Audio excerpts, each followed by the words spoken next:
So guys hello and welcome to MCQ study point. दोस्तों देखिए, Delhi forest guard से related cut off कितना जाने वाला है उसका वीडियो हम लोग पहले ही बना चुके हैं और बहुत सारे स्टूडेंट ने उस पर कमेंट भी किया है। सबके लगभग 100 से 150 के बीच में नंबर आ रहे हैं, तो मतलब कि इसकी सबको फिजिकल के लिए, मतलब कि रनिंग के लिए सबको भी बुलाया जाएगा। ओके, तो बहुत सारे लोगों ने कमेंट किया कि इतने नंबर है उतने नंबर हैं। देखिए, मैं आपको स्क्रीन पे दिखा देता हूँ कि किन लोगों ने क्या क्या कमेंट किया है, कितने कितने किसके नंबर आ रहे हैं। ठीक है। और दोस्तों, अब हम लोग बात करने वाले हैं इस वीडियो में कि देखिए, अब आंसर की आने के बाद सभी लोग अपने मार्क्स अच्छे तरह से जोड़ लेंगे कि किसके कितने बन रहे हैं। और बहुत सारे लोगों के इतने बन रहे हैं कि वो रनिंग अप करना चाहते हैं।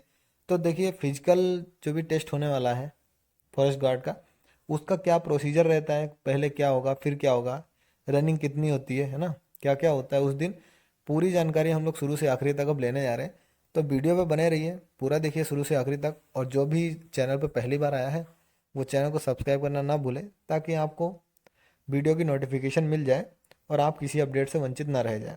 ओके दोस्तों, तो देखिए, जैसा कि आप यहाँ पर देख पा रहे हैं, मैंने एक फ़ोटो लगाया है कि बच्चे अपनी फिजिकल की दौड़ पूरी कर रहे हैं। इसी तरह से आप लोगों को भी करनी होगी। तो चलिए देख लेते हैं क्या क्या रिक्वायरमेंट है, फिर उसके बाद हम लोग डिस्कस करते हैं। तो दोस्तों, सबसे पहले जब आप जाएंगे, या आप हैं और जैसे ही आप वहाँ पे जाएंगे फिजिकल का अपना पेपर देने, ओके, तो आपका सबसे पहले क्या किया जाएगा, आपका डॉक्यूमेंट वेरिफिकेशन किया जाएगा। ठीक है। डॉक्यूमेंट वेरिफिकेशन मतलब कि क्या क्या लगेगा आपके डॉक्यूमेंट में। तो देखिए, आपको क्या क्या चाहिए होगा। आपको जैसे जो आपने फॉर्म भरा होगा, तो देखिए 12th पास मांगा गया है कि 12th पास होना बहुत ही ज़्यादा ज़रूरी है बच्चों को। तो 12th की मार्कशीट, आपका जो भी होता है, मार्कशीट होती है और सर्टिफिकेट होता है। और यूपी में तो मार्कशीट और सर्टिफिकेट एक ही उसी पे होता है, मार्कशीट पे होता है। तो बाकी ऑल इंडिया की बच्चों ने अप्लाई किया है, तो जैसा भी जिनका होता है, तो देखिए 12th की मार्कशीट उसका देखा जाएगा ओरिजिनल, वो वहाँ पर अवेलेबल होनी चाहिए। और रही बात, अगली बात आ जाती है कि आप अपना जो भी होता है, जैसे कास्ट सर्टिफिकेट जो होता है, कास्ट सर्टिफिकेट इसलिए ज़रूरी है क्योंकि आपको देख लीजिए, आपको रिलैक्सेशन जिस हिसाब से मिलता है, SC ST OBC, या फिर जैसे हो गया कि अब आपका EWS का सर्टिफिकेट हो गया, है ना, तो आपको वो सब वहीं पे सत्यापन कराना होता है।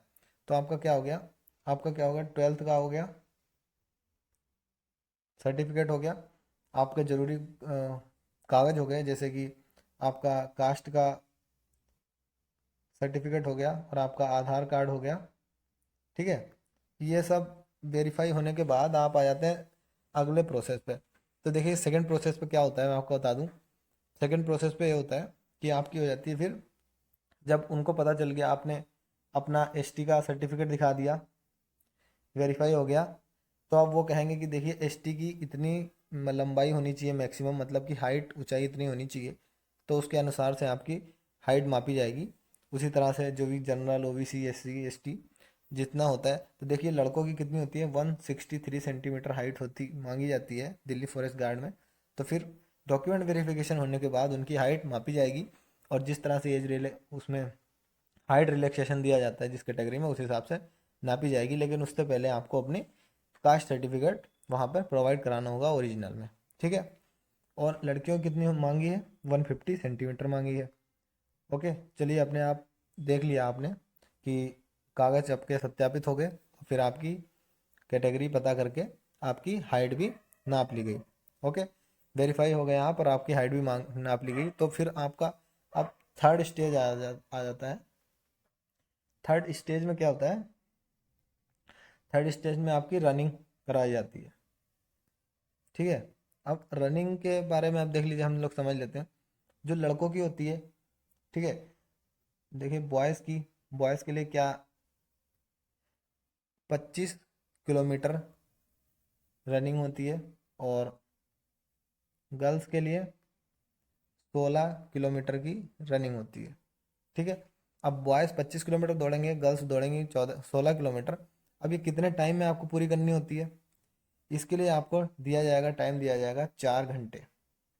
ओके, आपको 4 घंटे दिए जाएंगे, लड़कियों को भी और लड़कों को भी, कि आपको ये रनिंग पूरी करनी है। लड़कों को 25 किलोमीटर, फिर 25 किलोमीटर, और लड़कियों को 16 किलोमीटर। ठीक है, 16 किलोमीटर आपको पूरी करनी होगी।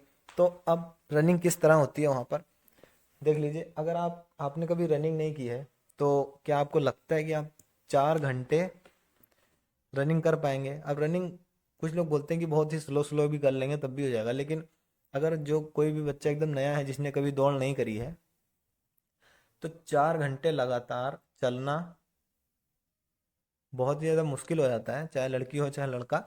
तो इसलिए अगर आपके मार्क्स 100 से ऊपर आ रहे हैं, 100, 110, 120 बन रहे हैं, चाहे आप किसी भी कैटेगरी से बिलोंग करते हो, तो आपका रनिंग के लिए कॉल ज़रूर आएगा। तो आप अपनी रनिंग जो है अभी से शुरू कर दीजिए। ओके। और देख लीजिए रनिंग होती किस प्रकार है। आपको कोई मैदान में दौड़ नहीं कराई जाती है, जिस तरह पुलिस की दौड़ होती है कि एक मैदान होता है, वहाँ पर गोल गोल गोल इसके अंदर बच्चे दौड़ते हैं और एक चक्कर पूरा कर लिया, 2 चक्कर, 3 चक्कर, इस तरह से उसका नहीं होती है। इसमें क्या होता है, आपको एक रास्ते उधर खड़ा कर देंगे, यहीं पर सब बच्चे खड़े कर दिए जाएंगे, और ये रास्ता कहीं से, किसी गांव से, कहीं से भी होकर जाता है।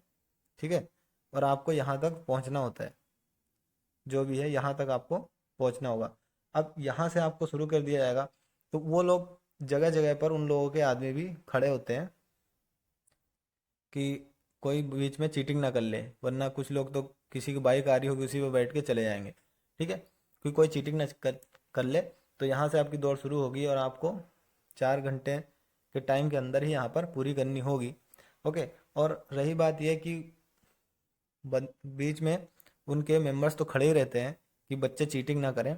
और अगर वो लोग, कभी कभी ऐसा होता है कि अगर उनको लगता है कि चीटिंग होने की ज़्यादा संभावना है, तो वो लोग हर बच्चे के बॉडी पे एक ट्रैकर जरूर लगा देते हैं, जिससे कि वो या तो हाथ में पहना देंगे या पैर में बांध देंगे, जिससे कि उनको आपकी लोकेशन मॉनिटर कर पाएँ कि आप कहाँ पर पहुँचे हैं। ठीक है, आपकी स्पीड इतनी ज़्यादा तो नहीं तेज़ है कि आप किसी वाहन पर बैठ के आ रहे हैं, आपकी स्पीड रेगुलर उतनी है ना कि जितना कोई रन कर सकता है। तो इसी तरह से आपको करनी होती है। और 4 घंटे में 25 किलोमीटर लड़कों के लिए और 4 घंटे में 16 किलोमीटर लड़कियों के लिए दौड़ होती है। और फिर जब आप दौड़ कर लेंगे तो आपको घर भेज दिया जाएगा। ओके। और फिर आपका जो है वो रिजल्ट अगली बार से फिर से एक नए घोषित कर दिया जाएगा कि भाई रनिंग में, फिजिकल में ये बच्चे पास हो गए हैं। ओके। तो उम्मीद करता हूँ वीडियो आपको पसंद आई होगी। ऐसी ही अपडेट पाने के लिए बने रहिए एमसीक्यू स्टडी पॉइंट पर। चैनल को सब्सक्राइब जरूर कर दें, बेल आइकन को जरूर प्रेस करें ताकि आपसे कोई अपडेट छूटने ना पाए। अब मिलते हैं अगले वीडियो में। Thank you.